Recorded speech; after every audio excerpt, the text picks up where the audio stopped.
class. Good morning, ma'am. Today I'll be presenting on our semantic-centric model. And the content of my presentation will be based on Yan English, Strand 2, Reading and Viewing, Substrand 2.3, Socio-cultural Context and Situation. The topic I'm going to be presenting is based on mass media, and the duration is 45 minutes. This is my lesson objective.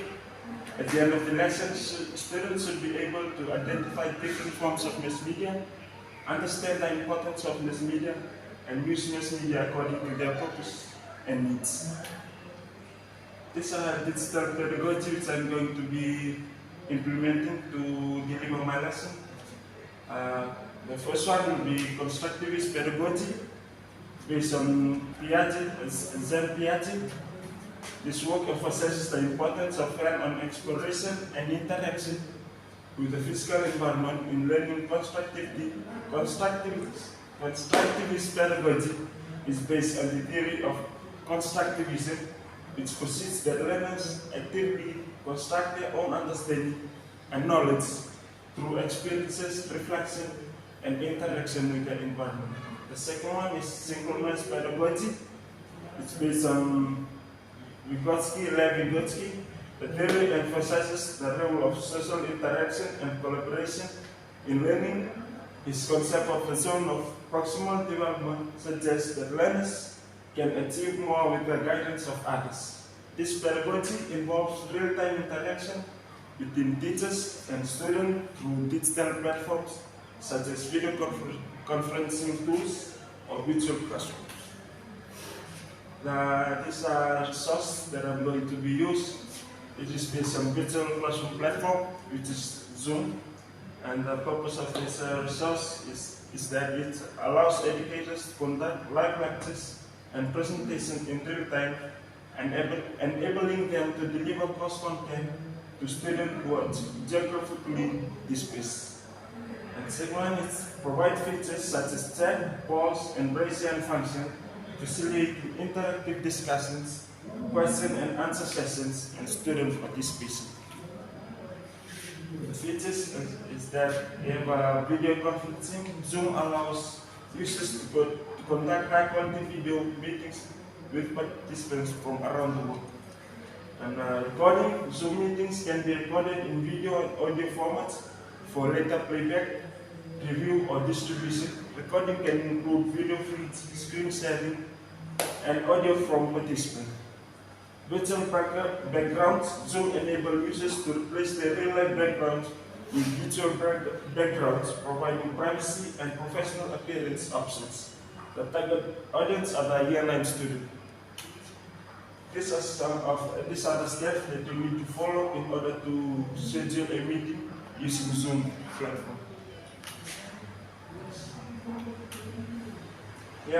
Some of the links that you can refer on in order to get your understanding to what I'm trying to say. And the resource usage, usability. Zoom has a relatively intuitive interface, making it easy for both host and participant to navigate. It's available on multiple devices, including computers, tablets, and smartphones, which enhances accessibility for users.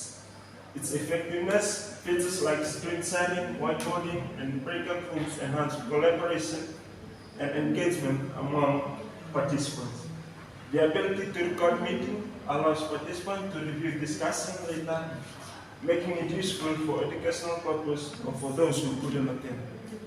These are some challenges that you might face. Technical issues. Zoom can experience technical issues like audio, video, slowness, drop connections, or incompatibility with specific devices or internet connection, just like any other software. Fatigue and engagement. Extended usage of Zoom may result in Zoom fatigue because of things like increasing cognitive load, restricted movement, and continuous eye contact. It might be difficult to keep participants engaged in visual meetings. These are the reflection on learners. Access to education. By removing geographical restrictions, Zoom has greatly increased access to education. Flexibility. Students can attend lessons from almost anywhere with an internet connection because of Zoom adaptability. And adaptability, they adapted their study habits and swiftly adapted new technology to fit in with online learning environments. These are challenges and strategies, technical issues, connectivity problem, audio, video lag, and other technical glitches can disrupt meetings and impede communication. Security concerns, Zoom bombing, and other security breaches have raised concern about the safety and privacy of Zoom meetings. Zoom fatigue, prolonged use of Zoom can lead to feelings of exhaustion and burnout due to factors like constant screen time and limited physical environment. Strategies in which we can overcome these challenges: technical preparedness, encourage participants to test their audio and video settings before meetings to minimize technical issues. Provide guidance on troubleshooting common problems and offer technical support as needed. Security measures, implement security measures such as password protection, waiting rooms, and limiting screen sharing tools only to prevent unauthorized access to meetings. Keep Zoom software updated to ensure access to the latest security features. And my conclusion, Zoom is a valuable digital resource that has revolutionized the way we connect, communicate, and collaborate in both professional and educational settings. With careful planning, effective strategies, and proactive measures, these challenges can be mitigated, allowing for more productive and engaging virtual experiences. Ultimately, Zoom's versatility and accessibility make it an indispensable resource for individuals and organizations seeking to connect and collaborate in an increasingly digital world.